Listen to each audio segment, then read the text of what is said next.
everybody! Well, we are going to make ourselves a Chinese dragon today, and we are going to use the technique that we learned yesterday. So we learnt a new skill yesterday and we're going to apply it today to make something new, which is great, isn't it? Okay, here we go. So the first thing you need to do is get yourself a piece of cardboard or paper, okay? And then what I want you to do is draw a dragon's head. Now you can copy one of the pictures that I've put on this activity, or you can make up your own dragon's head. I can't wait to see what you come up with. I bet you can come up with some really good ideas, can't you? It can look like anything you like. I've copied mine. There's mine. Oh, it's upside down. I've drawn this dragon's head. I did copy it off one of the pictures, I must say. And then you need to draw yourself a dragon's tail. Okay, so we need a head and we need a tail. Then you're going to cut it out. So I'm going to get some scissors and I want you to do your neatest cutting here. Okay, try your very best. If it's tricky to get in and out all those bits there, you can just go around it like that. Okay, just go around the rough outline. So I'm going to cut mine out now. And remember, I always have my thumb up when I'm holding the scissors. That's really important. The thumb is always up in the air. And when I cut forwards and I twist the paper. I don't try and twist my scissors because that's going to get me in a tangle. So I'm cutting forwards, but I'm twisting. I'm using the other hand to turn the paper. Can you see? And I'm going to cut out my dragon's head and I'm twisting the paper so that I can get around all those tricky parts. But can you see my scissors are still facing forwards? I'm not twisting my arm around. So I'm almost there with that tricky mouth. And then this bit's a bit easier then. It was just the mouth that was tricky. I'm going to get that head out like this. And then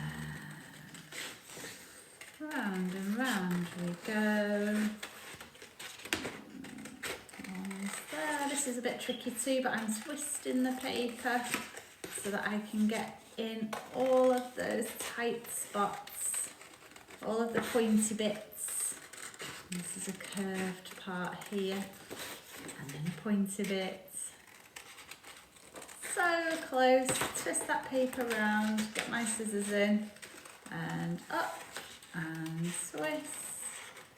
And oh, this is taking a long time, isn't it?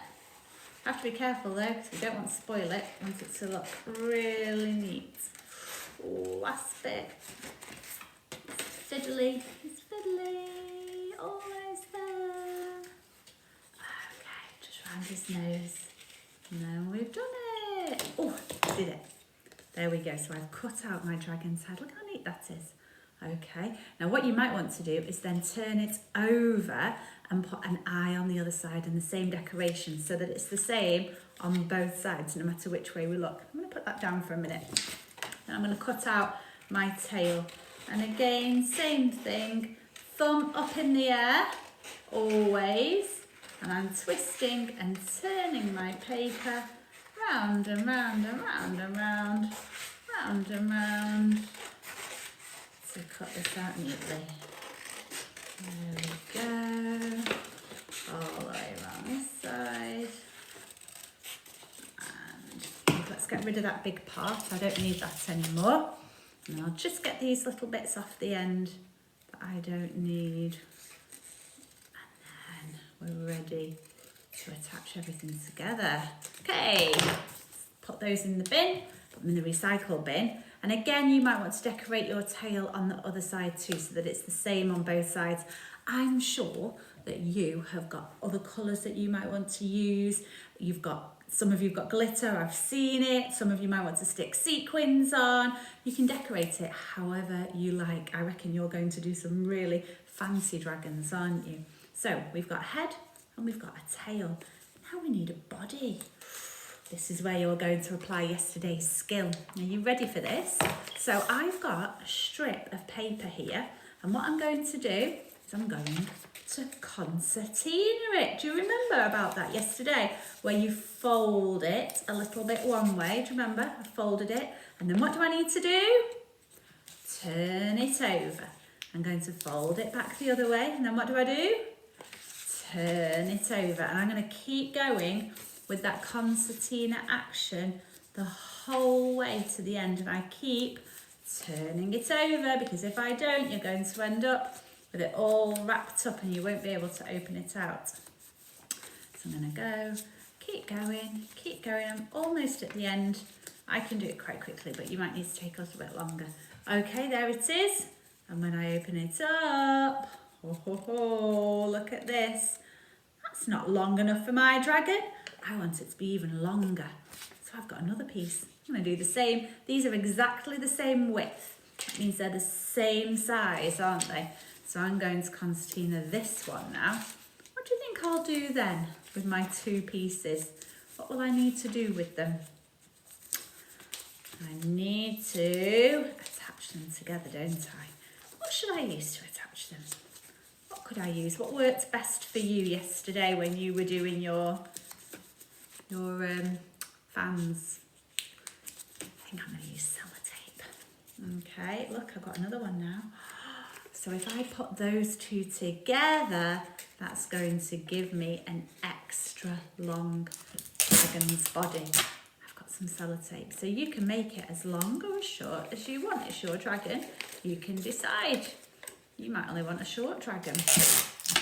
Another bit of tape. There we go. Okay. Wow, look how long my dragon's body is now. That's great, isn't it? Do you remember how the dragon's body moves? What does it have attached to it? It has poles, doesn't it? What could we use as poles?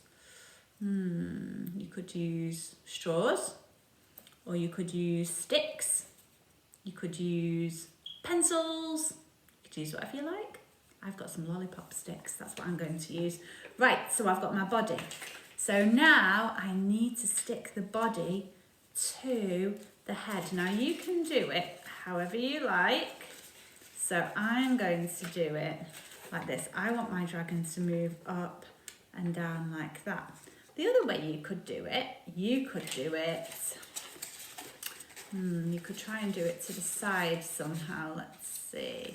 How could we, like that? No, like that. Trying to do it the best way for you. Okay, you could do it to the side so that your dragon moves to the side. I can't decide which I prefer. Do I want it to go? Yeah, actually, do you know what? I think I'll go that way. Yeah, I'll go that way. It's up to you, isn't it? You can decide. Right, there we go. So I've just stuck on my dragon's head, and now I'm going to stick on my dragon's tail. Ta-da! And now I need those poles, don't I? So you get your sticks or your pencils or your lollipop sticks or your straws, whatever you're choosing, and I'm going to put one on the tail. So I'm going to stick it like this. I'm going to put the sticky tape across the stick like that, so it holds it in place. And then I'm going to get my other stick and a little bit more tape, and I'm going to stick it over here. So I'm going to place it on the back of the head like that and stick my tape across. Are you ready to see it? There's my dragon ready for the dragon parade. Do you like it? Okay, and you can dance about with your dragon. Look at its body moving. Woo! So that's my dragon, boys and girls. I'm sure that you're going to decorate yours with much fancier colours than I have. I've kept mine quite simple. Can't wait to see it. But remember, don't forget that skill of concertinaing. That's what makes our dragon move really, really well. Okay, maybe you could play some Chinese music and your dragon could dance to the music, couldn't it? That would be fantastic. Right, have fun, everybody. See you soon. Bye-bye.